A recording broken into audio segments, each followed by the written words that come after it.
Hey, what is up, mortals? Writer and voice actor LFM here with a new video for you. This one's been a long time coming, and glad we can finally pay homage to one of WTC's first ever series. Welcome to part 1 of What If Izuku Got One for All Early Remastered. I just wanted to greet you guys by just saying sit back and relax. You're in for a treat. And so, we begin. The city was bustling and the streets were crowded. The news went AWOL about the massive villain that was stopped in his tracks by Mount Lady. There was a boy with green hair who was within the crowd of onlookers, and, well, you know the rest.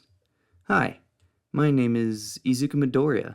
Growing up, I always had an aspiration for heroes and quirks alike. Sadly, however, I was born without one, but that never stopped me from chasing my dreams to become one someday. I trained harder growing up, working out every day on top of catching up with my studies. Despite the constant put downs by others on my lofty and foolish goal, I fought through the criticism and pushed on. On the day of the massive villain attack, I ran into a sledge villain and All Might saved me. By far the best day of my life, despite being almost killed. Though, because of my curiosity, the same sledge villain escaped and ended up getting my childhood bully, Bakugo, as a hostage for the same villain who escaped. And, now we're here. This is the story of how I became the world's greatest hero. I am here. All Might? Why are you here? You were surrounded by reporters until just now. Getting away from them was a piece of cake. Why? Because I am All Might. All Might bursted into a cloud of smoke, freaking out Midoriya like he did before. He wiped the blood from his lip and carried on. Young man, I come with thanks, a correction, and a suggestion. If you hadn't been there, if you hadn't told me about your life, I would have turned into a guy in a bodysuit who was all talk. That can't be. It was my fault in the first place. I got in the way of your work, and I said all those things even though I'm quirkless. That's right. It was because it was none other than this timid, quirkless boy at the scene that I was able to act. Top heroes have stories about them from their school days. Most of their stories have one thing in common. Their bodies moved before they had a chance to think. You share these qualities, young Midoriya. You, too, can become a hero. Thank you. Oh my... Enough with the waterworks, kid. I need you to pay attention. I want you to inherit my quirk, one for all. This quirk stockpiles power. It's been passed down through the generations. Each time, the power grows with each successor. To inherit this gift, however, you must first prepare your body to hold all this power. Whoa. I've never heard anything like this before. I mean, it seems impossible for something like this to be a thing. I mean, think about it. To pass down a quirk from generation to generation just sounds implausible. I mean, it's just... Hey, kid. You're spitting out word vomit again. Anyway, I should put you through some physical training if you're serious about being the next symbol of peace. Izuku began to lift his shirt, revealing his chiseled figure and seeing if this was enough to hold one for all. Upon looking, All Might spat out more blood out of pure shock. Young man, I had no idea you were already this fit. Yes, that should be more than enough to hold one for all. All Might then pulled out a small bit of hair from his scalp and presented it to Izuku. Eat this. What? Why should I do that?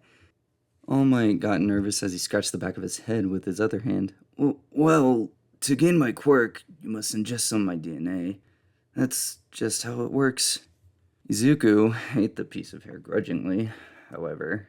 Now Izuku has a full 6 months to get a hold of his quirk. A few days passed, and it was time for Izuku's quirk training with All Might. Turns out, All Might did some online research and found a beach that was in desperate need of cleaning. This wasn't to focus on Izuku's physical strength, but to focus on helping him get acquainted with One for All. He used One for All in the specific limbs he needed for lifting, that being arms and legs. Because of All Might's direction, Izuku doesn't go full out with One for All the first time he uses it. For now, he is just testing the waters. So, this is the power of All Might. Izuku gradually increased his power output until he reached his limit. which at this point would be about 3%. On accident, Izuku pushed the limits too hard and ended up spraining his arm. Ah! My arm! All Might ran over to check on his pupil, making sure that he was okay. That's right, young man. This is the trouble you will face when dealing with One for All earlier on.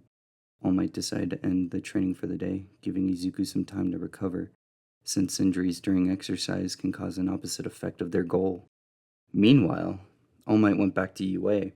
Sitting in the meeting room with Principal Nezu and Recovery Girl, All Might went to explain the situation with his new successor. He stated that he would like to borrow Recovery Girl through certain times of the day to help train young Midoriya. Principal Nezu agreed that he can have Recovery Girl in the afternoons 5 days a week. The days went on with Izuku's quirk training, this time with Recovery Girl present.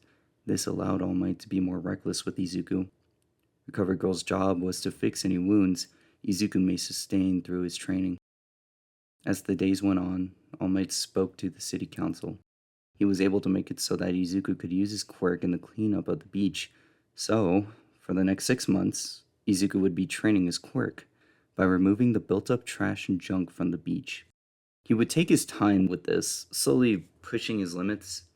After about 2 months of doing this every day, he would reach 8%, though he's still only using it in part of his body, not throughout his entire body at once. While this is happening, All Might notice that his time limit is slowly decreasing, but keeping it to himself. Izuku came to school each day with bruises and scratches from his hard work the night before. His teachers would be slightly concerned that Bakugo was hurting him.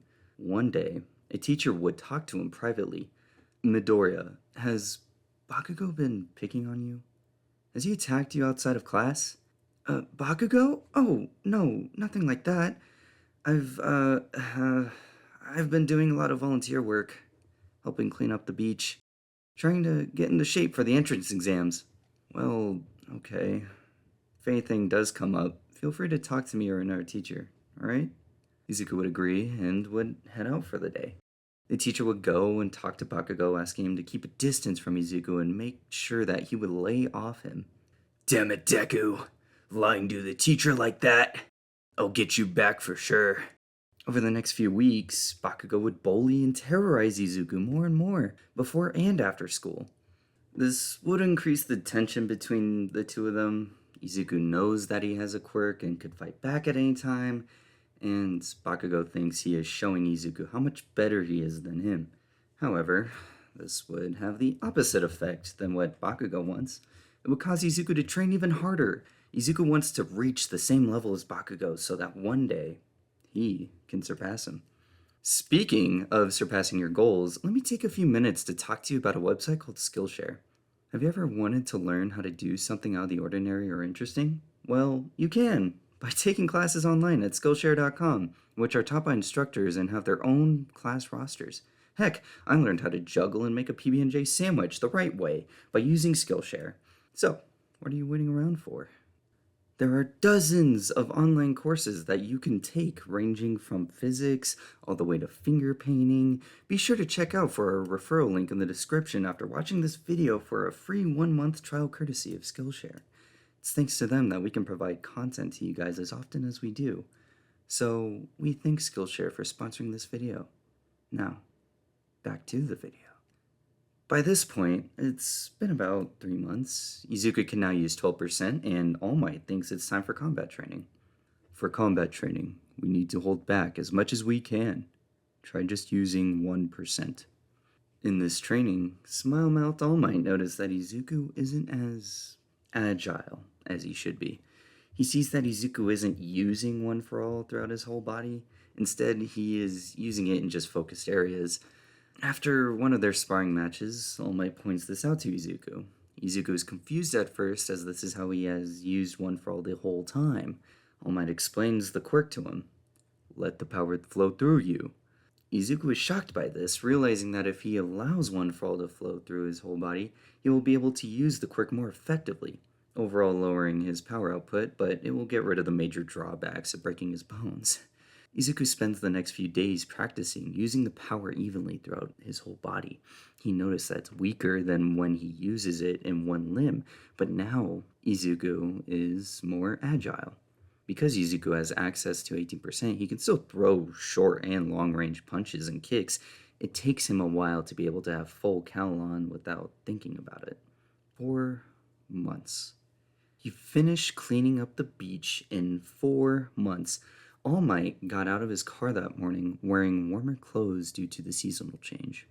It took a few moments of walking before All Might could see the entirety of the beach over the parking lot railing, though once he did, his expression went from indifferent to wide-mouthed. On instinct, this caused All Might to bulk up while Izuku was on top of the pile, still covered in One For All's lightning as he screamed a battle cry. Holy, stinking, super crap! Young Midoriya, you even got the area outside of what I told you to do. Izuku fell off the pile, All Might zipping way beneath him to catch Izuku, only Izuku's limp body blasted out a surge of black unknown substance catching his fall, Izuku opening his eyes to see All Might beneath him. All Might, when did you get here? It took a few moments for Izuku to realize that he wasn't being carried by All Might, but instead, he was carried by the mysterious black substance. All Might's face lit up in shock as he saw this. He reached out and grabbed Izuku's arm and pulled him down to the floor, the substance restraining itself back inside of his body. What was that, All Might? Is this a part of One For All? I don't know. But it seems you've reached a milestone. Not only did you clean up the beach, but One For All has gifted you with one of the vestiges. Izuku patted himself down, catching his breath after an already long morning. What do we do now, All Might? All Might pulled a big smile on his muscular form. All Might told Izuku that they will have weekly sparring matches until the exam. Izuku shook his head no in retaliation. No, All Might. I need more training than that. I still need to push harder than everybody else, being the quirkless boy I was, and now I'm shooting for the stars to be the next All Might. There is no way weekly combat training is enough for me, especially when I have a whole 2 more months to be a more capable hero. All Might once again widened his smile. Hearing this made him feel proud of the young pupil. But not only him, but himself as well.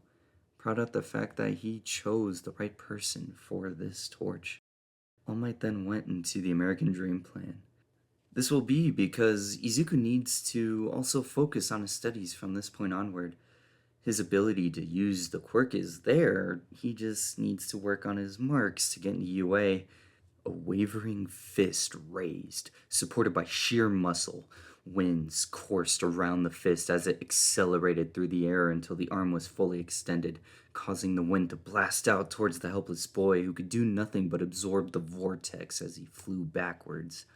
You got to hold on your stance, young man. Villains are far more capable of launching heroes off their toes these days. Endure it. The resistance exercise carried on from dusk till dawn. Each time Izuku was sent back, and with each take the emerald-haired adolescent was sent back a much lesser distance than before. On the last first throw of the day, this time, the strange black substance showed itself again on impact, connecting the sides of Izuku's torso to deep within the sand beneath him, anchoring Izuku where he stood as the vortex disfigured his hair and flapped the cheeks on his face.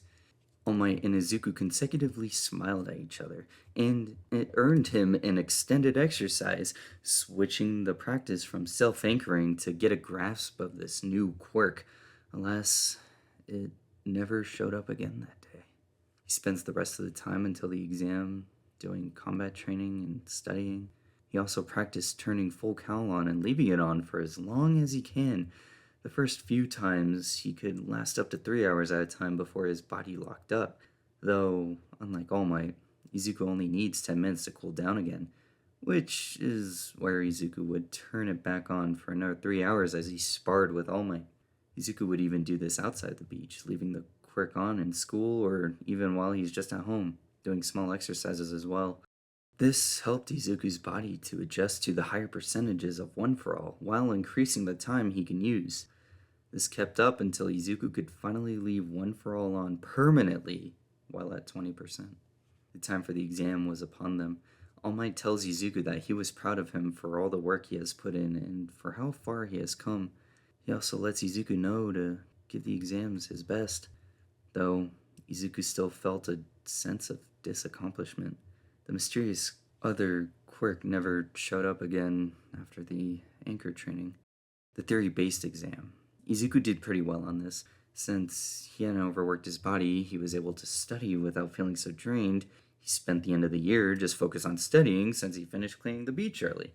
In the practical exam, Izuku wasn't all too nervous. He knew he had the power, and he'd done all the work beforehand for this. He had to give it his best. Bakugo was still placed next to him for the explanation of the point system. Bakugo was livid, seeing the useless, quirkless loser at UA like this. Well, it was only a matter of time before he'd get kicked out anyway, so Blonde wasn't too worried. When it was time to begin, Izuku dashed off, outrunning Ida, and scored a massive amount of points right off the bat. Izuku would use the buildings to bounce around to get through the city even faster, obliterating robots as he zipped by. The rest of the class was struggling to find robots to destroy since Izuku is destroying them before they even get the chance. Towards the end of the exam, the 0-point robot was released as it rose out of a building, the rubble trapping Ochako under, and everyone started running from the gigantic robot. Izuku had flashbacks to when he saw Bakugo being captured by the sludge villain. His body leaped at the robot, hitting it with 25% of his power, destroying it with multiple punches to the face. Still, this time, he lands on his feet. As everyone is in shock, he goes down to one knee as he pushed himself up to 25%, and that caused his body to hurt quite a lot. Time was up, and he slowly pulled Ochako from the rubble before he walked out feeling very proud of himself. He was certain that he passed the exam. A few days later, he gets the disc from UA, telling him that he had passed, and in fact, he was the top of his class. He'd scored the most points in the bots category and the hero category. In fact, there was a massive gap between Izuku and Bakugo compared to the rest of the students. He'd also scored quite high on the written portion as well. Thank you all for sticking around, and I hope that you enjoyed. Before you leave, we would just like to let you know that We the Celestials has many other channels for your entertainment and viewing purposes. All the information you'll need is right below here in the description, so feel free to check out all the other incredible projects our team creates. Secondly, on behalf of We the Celestials, I'd like to thank everyone involved in the production of today's awesome content. Their details will be in the description below. And that's all for today, so goodbye, and have a divine day.